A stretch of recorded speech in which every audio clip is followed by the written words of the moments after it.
आप देख रहे हैं गेट पे चिड़िया बनी हुई है और बड़े तरीके से देखिएगा। ये आज रक्षाबंधन का दिन है और दरवाजे पे चिड़िया है। मैं जहाँ रहता हूँ वहाँ के ओनर हैं विजय माथुर साहब। मुझे मालूम नहीं था कि चिड़िया क्यों बनती है, क्योंकि मैं शेखावटी से आता हूँ, लेकिन हर चीज़ के पीछे कुछ लॉजिक होता है। मैंने सोचा इनसे पूछता हूँ। तो देखिएगा कितनी सुंदर माथुर साहब नमस्कार। नमस्कार। मैं ये कह रहा था कि अब ये जो चिड़िया बनी हुई है, कारण क्या? देखिए, हम लोग तो शुभ और लाभ लगाते हैं या कुछ भी लिखते हैं, लेकिन इस पे चिड़िया क्यों? कारण क्या सर? इसमें ऐसा है कि ये श्रावणी पूजा पूर्णिमा कहलाती है। हाँ हाँ। और श्रावणी पूर्णिमा के दिन ही संयोग से क्या है कि श्रवण कुमार का भी दिन आता है। श्रवण कुमार का हमारे भारतीय सभ्यता में बहुत अच्छा स्थान है और माता पिता की सेवा के लिए उनको माना जाता है। तो इसलिए श्रवण कुमार से इसकी जुड़ी हुई जो बातें हैं, जब वो अपने माता पिता को, अंतिम माता पिता को तीर्थ यात्रा के लिए लेके गया, तो उस समय सड़कें वो साधन भी नहीं था। तो उसने देखा कि कैसे लेके जाऊंगा, क्या करूंगा। तो उसने एक लंबा सारा बांस लेकर के उसके दोनों तरफ तराजू के रूप में वो कावड़ बनाई, उसको तराजू के रूप में रख के, और एक में पिताजी को बिठाया अंधे पिताजी को, एक में माता जी को बिठाया, दोनों अंधे माता पिता को बिठा करके, और वो अपने कंधे पे रख करके और उनको तीर्थ यात्रा करने के लिए जंगल होते हुए निकल गया। जंगल, पहाड़, नदी, नाले बीच में ऐसे होते हुए, तो वहाँ जो जीव जंतुओं से और प्रकृति से जो उसका संपर्क हुआ, बीच बीच में कई प्रकार के पशु पक्षी ये सब संपर्क में आए। पक्षियों ने उसको बहुत मदद करी, उनको रास्ता बताया। जंगल में जैसे कोई खतरनाक जीव आता है तो वो पक्षियों की चीख सुनाई देती है, चहचहाट सुनाई देती है, तो उसको उन सब चीज़ों से संकेत मिलता गया और वो सुगम रास्ते से बड़ा आसानी से अपना रास्ता निकालता हुआ चला गया। तो पक्षियों को उनने बड़ा महत्व देते हुए पक्षियों का उन्होंने वो रखा। तो इसलिए वो श्रवण कुमार की पूजा के साथ में उन पक्षियों को भी हम मान्यता मानते हैं कि उनकी पूजा की जाती है। उनको जो हमारे घर में एक व्यंजन बनता है, सिवैयाँ कहलाती है, जिसको देसी भाषा में हम उसको दिए कहते हैं। ओके। दिए बनाई जाती है। औरतें पहले हाथ से बनाती थी, फिर मशीनों से बनाने के प्रचलन हो गए। अब तो खैर सिवैयाँ का रूप दूसरा हो गया। तो वो सिवैयाँ बनाई जाती है, वो इनको पक्षियों को चुगाया जाता है, खिलाया जाता है, फिर उसके बाद उनको पानी पिलाया जाता है। तो इसलिए श्रवण कुमार के साथ में इसका ये जुड़ा हुआ है। अच्छा, आज श्रावणी पूर्णिमा के दिन ही होता है ये? ये श्रावणी पूर्णिमा के दिन होता है, श्रवण कुमार का एक दिन का महत्व है। हाँ, तभी मैं देखा, क्योंकि हमारे यहाँ नवलगढ़ में या शेखावटी में मैंने बहुत कम देखा है, लेकिन नहीं, यहाँ। शेखावाटी में भी हमारे जो बुजुर्ग रहा करते थे वहाँ पे उदयपुर वाटी में, हाँ हाँ। वो इस तरह का जो श्रवण कुमार दीवारों पे बनाते थे, चित्र बनाते थे, कावड़ लेते हुए माता पिता को ले जाते हुए, और जंगल का पूरा सीन होता था उस चित्र में बनाया जाता था। उसमें चिड़ियाओं का, पशु पक्षियों का, ये इन सब का वो पूरा चित्र बनाया जाता था। बेसिकली तो उसी सारा। रूप में अब आजकल वो प्रिंटेड श्रवण कुमार की तस्वीरें आने लग गई। आज भी हमारे घरों में जो उसी तरह का चित्र बनाया जाता है। जिस तरह की ये आपने चिड़ियाओं को देखा है, ये पहले पारंपरिक रूप में बनाई हुई है।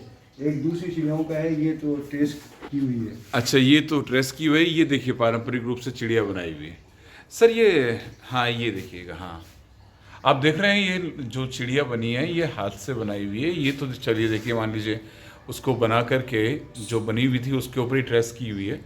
लेकिन हाँ सर, एक चीज़ है, श्रवण कुमार भी बड़ी मुश्किल से पैदा हुए थे ना? जी हाँ। इसके पीछे कहानी क्या है? हर माता पिता को ये एक इच्छा होती है कि हमारे जो संतान हो, जो वो हमारी सेवा करे, हमारा कहना माने, हमारे संस्कारों को आगे पीढ़ियों में इसको बढ़ाता रहे। तो श्रवण कुमार के जो माता पिता थे वो निसंतान थे। उस समय उन्होंने भगवान से विनती करी, भगवान ने उनको वरदान दिया, उससे फिर उनके संतान पैदा हुई। लेकिन वो उस वरदान में ये था कि भाई आप देख नहीं पाओगे। तो जैसे ही जन्म हुआ उस समय वो अंधे हो गए। अंधे होने के बाद में फिर वो उन्होंने जैसे तैसे उस बच्चे को पालन पोषण करके बड़ा किया। बड़ा होते होते वो माता पिता की खूब सेवा करने लगा, उनका ध्यान रखने लगा, क्योंकि कहीं ठोकर नहीं लग जाए, कहीं कोई चोट नहीं लग जाए। फिर धीरे धीरे बड़े होता हो गया, तो फिर माता पिता ने कहा कि भाई हमें सब लोग जाते हैं तीर्थ यात्रा पे और हम भी तीर्थ यात्रा करना चाहते हैं, तो उसने कहा कि मैं कराऊंगा आपकी तीर्थ यात्रा। बेटा कैसे कराएंगे, अपने पास न तो कोई इतना धन है, न कोई ऐसा साधन है, तो कैसे कैसे लेके जाएगा, कोई गाड़ी वाड़ी भी नहीं है। तो उसने जुगाड़ लगाया कि एक बड़ा सा बांस लेकर के उसके दोनों तरफ उसने तराजू देख रखा था, तराजू के दोनों पल्ले बना करके, और एक पे माता को बिठाया, एक पे पिता को बिठाया, अच्छी गद्दी आरामदायक बना करके, और उसको कंधे पे ले करके और जंगल में निकल गया। पशु पक्षियों ने, इन्होंने सबने उसका सहयोग किया। ऐसे करते करते वो सब तीर्थों पे जाते जाते सरजू नदी के किनारे पे जब वो पहुंचा तो शाम हो गई थी। तो उसके माता पिता ने कहा कि बेटा हम थक भी गए और पानी भी हमें पीना है। तो उन्होंने कहा कि आप वहाँ पास में एक चबूतरा था, मंदिर बना हुआ था, तो वहाँ मंदिर में अपने माता पिता को बिठाया और लोटा लेकर के सरजू नदी में पानी के लिए वो जाने लगा। उसी टाइम अनायास से क्या हुआ कि उस अयोध्या का जो राजा था दशरथ, वो शिकार के लिए निकला था। राजा दशरथ के लिए कहते हैं कि उनको ये वरदान था कि आवाज़ की दिशा में वो तीर चलाते तो सीधा उस पर शिकार पे चलता है। तो वो दिन भर भटक रहे थे, शिकार हो नहीं पा रहा था, मिल नहीं रहा था। तो उसी दौरान वो जब उधर से गुजर रहे थे तो वो पानी की गुड़गुड़ी होती आवाज़ आई, जिस समय श्रवण कुमार लोटे से पानी नदी में भरा था। उन्होंने उस आवाज़ पे ही तीर चलाया कि ये कोई जानवर आया है, पानी पी रहा है। वहाँ तीर चला, जैसे तीर चलते ही वो आवाज़ आई, हाय माता पिता करके, और वो ये तो कोई प्राणी की आवाज़ है, तो किसी भाग के गए तो देखा तो एक नवयुवक वहाँ पड़ा हुआ था, जिसके हाथ में लोटा लिखा हुआ था और पानी लिखा हुआ था, और वो तो अचेत अवस्था में पड़ा हुआ था। उसको जब सीधे करके उससे पूछा, भाई कौन हो, क्या है करके, मैं तो, मेरा नाम श्रवण कुमार है, मेरे माता पिता वहाँ प्यासे बैठे हुए हैं, उनको पानी पिलाना है, और आप कौन हैं? तो भाई ये मेरे से तो बहुत बड़ा पाप हो गया, मैं तो यहाँ का राजा हूँ अयोध्या का, और मैं तो उसको क्षमा करो, मैं तो बहुत बड़ा पाप कर दिया। ये कहा, आप तो ये सब बातें छोड़ो, पहले मेरे माता पिता को पानी पिलाओ।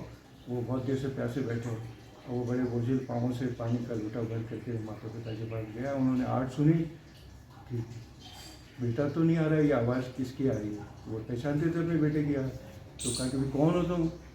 तो कहा कि मैं आपके लिए पानी लाया हूँ। लेकिन आप कौन हो? कि मैं यहाँ अयोध्या का राजा हूँ, दशरथ हूँ, और मैं आपके लिए पानी लाया हूँ। कि नहीं, मेरा बेटा पानी लेने के लिए गया था, उसी को बुलाओ, वो कहाँ है?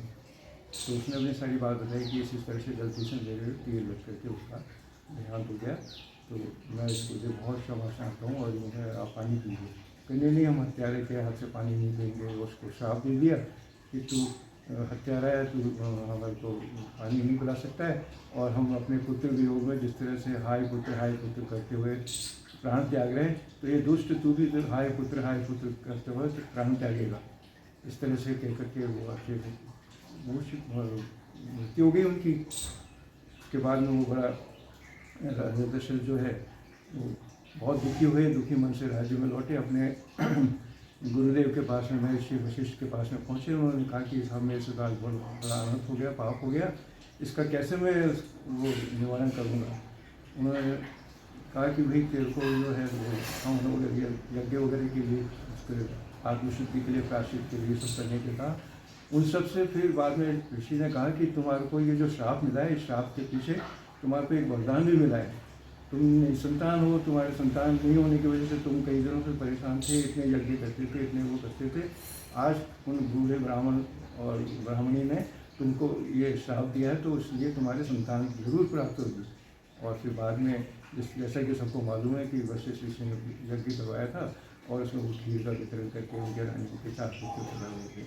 तो हम उसी परंपरा के आधार पर श्रवण कुमार को स्मरण करते हैं।